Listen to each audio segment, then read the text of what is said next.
Hey guys, welcome back to my channel. Let's get into it.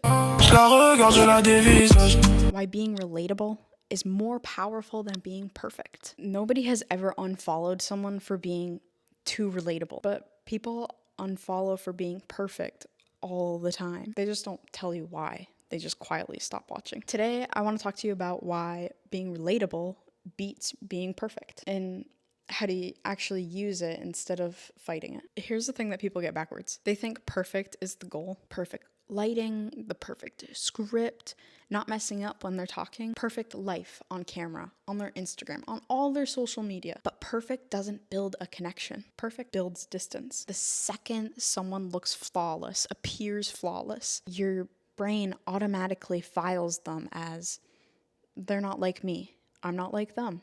They're too perfect. I'm below them.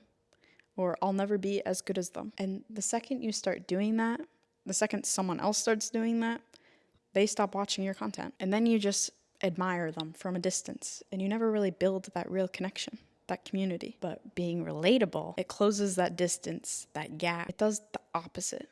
So I'm here to break down why that is. Perfect is a wall and being relatable is a door. When someone shows up being perfect, there's no way to connect to it, and you can admire it from a distance, but you really never grow that connection. The second you say, I cried in my car before a race, or I have no idea what I'm doing half the time, which is true. I have no idea what I'm doing half the time, if not all the time. And that's a door. Suddenly there's a way in, there's that connection. And we just built that connection. You're not watching a highlight reel anymore. You're watching someone who feels the exact same way you are feeling.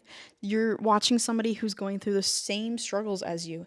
And we can relate. That's the whole game. Perfect gets looked at and relatable lets you in. It lets my audience in. It lets you in. It lets all of us in. I don't even know how this is possible, but the other thing is that people trust people and content creators more when they see a crack in the shine rather than seeing all the shine. If I'm crying, if I'm telling you, like, yeah, yesterday was really hard, or actually, to be totally honest, this morning was really hard for me. And that's me being totally honest.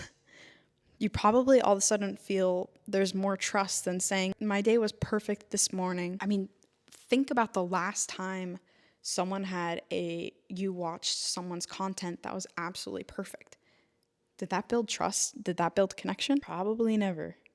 But think about the last time you watched someone who was vulnerable, who was honest. Now, did that build connection? Was your first thought, man, that person's real. That person gets me. You don't need to manufacture flaws. Everyone has flaws.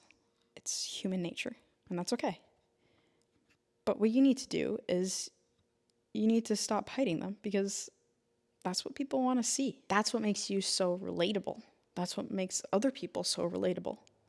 That's what builds a connection. That's what builds a community. Being relatable does something that perfect can never do. In a way, it gives people permission. When I've had a bad day, when you've had a bad day, when content creators share that they've had a bad day, that their race didn't go well, that they burned their cooking, they had a fight with their partner, they got into a fight with their sibling, it gives permission to people that it's okay, that life isn't perfect, and it gives people permission to be like, it's okay that I'm messy too. It's okay that I'm not perfect too. You're actually helping people. You're giving people permission to be messy without shame, without guilt. And that's so cool. I love helping people. Perfect makes people feel behind. Relatable makes people feel understood. And feeling understood is what keeps people watching video after video. One important thing though to bear in mind is when I say making it relatable, I don't mean oversharing. I don't mean putting your phone number in your bio or telling them all your life secrets or where you live or your social security number.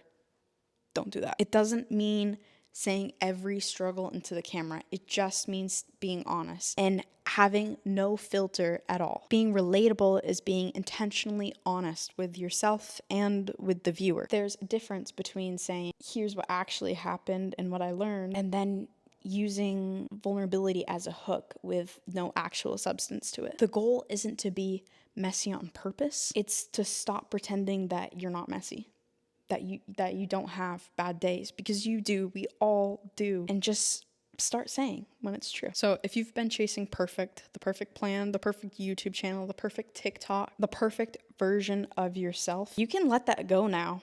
It's done. You know, you watch this video, it's done. It's all good. I'm messy. You're messy. We're all messy. Let's go messy. Messy, messy, messy, messy, messy, messy. Nobody's looking for perfect. They're looking for someone who feels like them, doing the thing that they're scared to do, that they might want to do, that they do want to do. And you can help them. Be the door, not the wall. And that's what will keep people watching you. Thanks guys for watching. You can stick around and watch my other videos. And I'm so happy you guys are all here. I hope to see you in the next one. Bye.